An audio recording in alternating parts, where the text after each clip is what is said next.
ऐसा नहीं होगा, बच्चे पढ़ ही नहीं पाएंगे तो फिर नौकरी में भी नहीं आएंगे, और जो पढ़ नहीं पाएगा वो क्या बनेगा?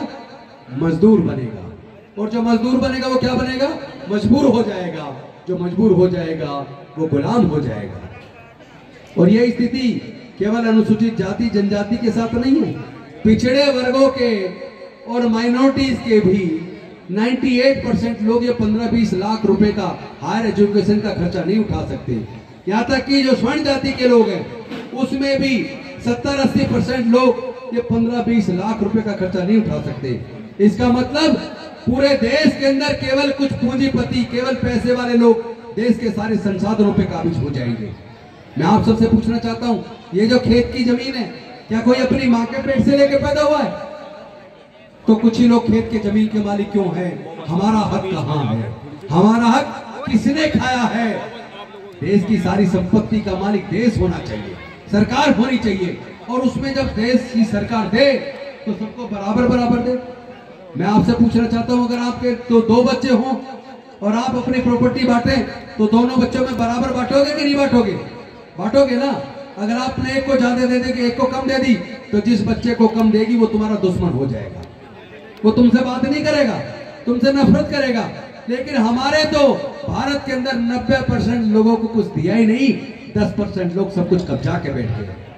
भारत के अंदर 10% लोग 90% का मालिक है। देश के 90% धन संपदा का मालिक केवल 10% लोग हैं, और बाकी के जो 90% लोग हैं वो बेचारे गरीब हैं, गुलाम हैं, असहाय हैं। सरकार तुम चुनते हो, लेकिन सरकार काम करती है पैसे वालों के लिए। जब तुम्हारे पास ना पढ़ाई बचेगी, ना तुम इलाज करा पाओगे, तो आप मजदूर हो जाओगे, तो मजबूर हो जाओगे, मजबूर हो जाओगे तो गुलाम हो जाओगे। इसलिए मेरी चिंता बढ़ गई है कि अगर इसी तेजी से महंगाई बढ़ती रही, क्योंकि रोजगार तो खत्म हो गए और महंगाई बढ़ रही है, और वो सरकारें जो सत्ता में ये कह के आई थी बहुत हुई महंगाई की मार, अब की बार मोदी सरकार, अच्छे दिन आने वाले हैं, सबके अकाउंट में 15-15 लाख आने वाले हैं। कुछ आया क्या? अच्छे दिन आए क्या? ये और बुरे आ गए? बुरे आ गए ना। तो ऐसी सरकारों को जवाब देना पड़ेगा। सरकार किसी भी पार्टी की हो, मुझे पार्टी से मतलब नहीं है, मुझे मतलब है मेरे इस दलित समाज से, मेरे आदिवासी समाज से, पिछड़े वर्ग के लोगों से, मेरे माइनॉरिटी के लोगों से। क्योंकि जाति और धर्म के नाम पर जो लोग उन्माद करते, दंगे करते हैं, वो तो आराम से बैठे, उनको कुछ नहीं हो रहा। सारा दुख, सारी तकलीफ हमारे समाज के लिए। मैं आप सबसे पूछना चाहता हूँ, आपने कभी देखा जो कावड़ लेने जाता है कौन जाता है? आपको गरीब परिवारों के बच्चे मिलेंगे, SC ST OBC के बच्चे मिलेंगे कावड़ लेने जाते हुए। आपने किसी IAS के बच्चे को देखा है? किसी अफसर के बच्चे को देखा कावड़ लेने जाते हुए? किसी पूंजीपति के बच्चे को देखा कावड़ लेने जाते हुए? किसी नेता के बच्चे को देखा कावड़ लेने जाते हुए? जब वो अमीरों के बच्चे नहीं जाते, अफसरों के बच्चे नहीं जाते, नेताओं के बच्चे नहीं जाते, पूंजीपतियों के बच्चे नहीं जाते, तो तुम गरीब गरबा अपने बच्चों को ऐसी जगह क्यों भेजते हो? अंधविश्वास, पाखंडवाद ये हमारे समाज का दुश्मन है। अंधविश्वास, पाखंडवाद हमारे समाज का दुश्मन है। जब तक आप अंधविश्वास, पाखंडवाद को नहीं, जब तक डॉक्टर बाबा साहब अम्बेडकर की बात को नहीं मानोगे, तब तक तुम्हारा कल्याण होने वाला नहीं है। आप सब लोग कहते हैं बाबा साहब अम्बेडकर को मानते, जगह जगह बाबा साहब अम्बेडकर की मूर्तियां लगा ली। मैं पूछना चाहता हूं, अगर आपने ढंग से पढ़ा हो तो जो तथागत बुद्ध का जो विचारधारा थी, जो उनकी शिक्षाएं थी, वही शिक्षाएं यूं की यूं ही वही संत गुरु रविदास जी की थी। उनको भी पेंट करने की कोशिश की।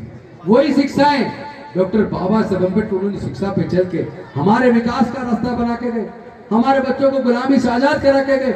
लेकिन हम लोग बाबा साहेब के रिजर्वेशन की वजह से 131 सांसद बन जाते हैं, 1100 के करीब MLA बन जाते हैं, इतने सारे हमारे अफसर बन गए, लेकिन हम सारे मिलके वो भी बचा के नहीं रख पाए जो डॉक्टर बाबा साहब अम्बेडकर अकेले अपने 4 बच्चे और जवान पत्नी को गंवाकर हमें देकर गए। हम सारे लोग मिलके उसको भी बचा के नहीं रख पाए जो डॉक्टर बाबा साहब अम्बेडकर ने हमें दिया। मैं पूछना चाहता हूं, क्या ये बाबा साहब अम्बेडकर के साथ गद्दारी नहीं है? जो लोग उनकी वजह से संसद में बैठे हैं, उनकी वजह से विधानसभाओं में बैठे हैं, क्या उनकी कोई समाज के प्रति जिम्मेदारी नहीं है? अगर समाज के ऊपर जुल्म होता है तो क्या उनको संसद के अंदर, विधानसभाओं के अंदर समाज ही है? अगर वो नहीं लड़ सकते तो फिर ऐसी कुर्सियों को उन्हें छोड़ देना चाहिए। मैंने इसलिए छोड़ा ताकि मैं पूरे देश में जाकर अपने बहनों को, अपने बुजुर्गों को, अपने माताओं को जगा सकूं, उनको बता सकूं कि आपके साथ छल हो गया है, आपके साथ छल हो गया है, आपके बच्चे फिर से गुलाम होने वाले हैं, आप फिर से गरीब होने वाले हैं। और दोबारा आप सोच रहे हो अगर बाबा साहब अम्बेडकर आएंगे, क्या आप सोच रहे हो डॉक्टर बाबा साहब अम्बेडकर दोबारा जन्म लेंगे, वो आके फिर से आपका कल्याण करेंगे, वो आके फिर से आपकी लड़ाई लड़ेंगे? तो आप गलत सोच रहे हैं। आपको अपने घर में से डॉक्टर बाबा साहब अम्बेडकर पैदा करने होंगे।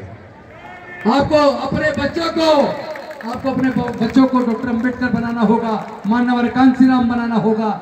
अगर ऐसा नहीं किया तो याद रखना, आज कह के जा रहा हूं, 20 साल बाद आप याद करोगे कि राजेंद्र गौतम आए थे, कह के गए थे, हमने ध्यान नहीं दिया और आज फिर से हम गुलाम बन गए, हमारा सब कुछ छिन गया, सब कुछ बर्बाद हो गया। इसलिए इससे पहले कि वो स्थिति आए, क्योंकि बाबा साहब नहीं आएंगे, आपको खुद डॉक्टर अम्बेडकर बनना पड़ेगा, आपको खुद कांसीराम बनना पड़ेगा, आपको कुर्बानी देनी होगी। बिना कुर्बानी के कभी आपका हक मिलने वाला नहीं है। इस लड़ाई को लड़ने के लिए हम लोग मैदान में उतर चुके हैं, जो भी कुछ करना पड़ा हम करेंगे।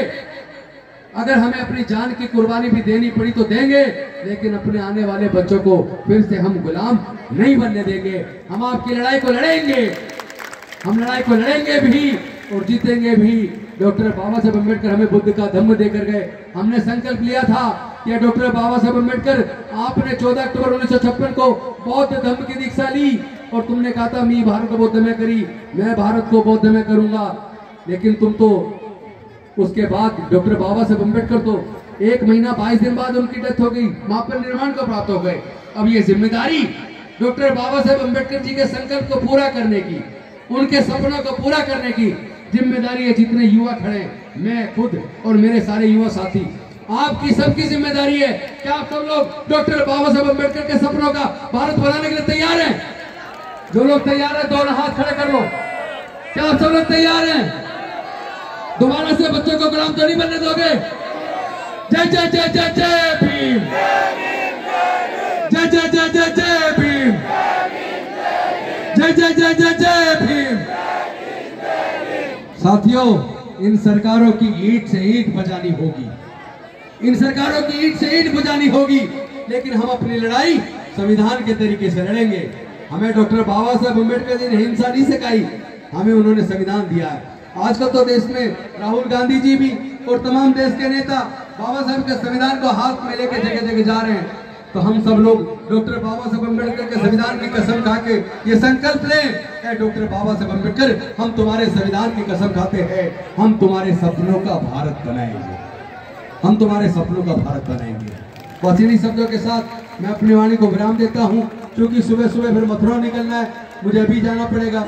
मैं लगातार जितना ऊर्जा मेरे शरीर में अपने समाज को जगाने के लिए रात दिन एक कर रहा हूँ, क्योंकि अगर हम नहीं करेंगे तो मन में एक कसक रह जाएगी, काश हमने उसमें मेहनत की होती तो हमारे समाज की ये बुरी स्थिति ना हुई होती, तो बुरी स्थिति दोबारा ना हो, इसके लिए हमें लड़ना पड़ेगा। आप सब लोगों ने इतना सम्मान दिया, इतने ध्यान से सुना, मैं आपका आभार व्यक्त करता हूँ। बहुत बहुत धन्यवाद। नमो बुद्धाय, जय भारत, जय संविधान। हेलो, अरे भाई।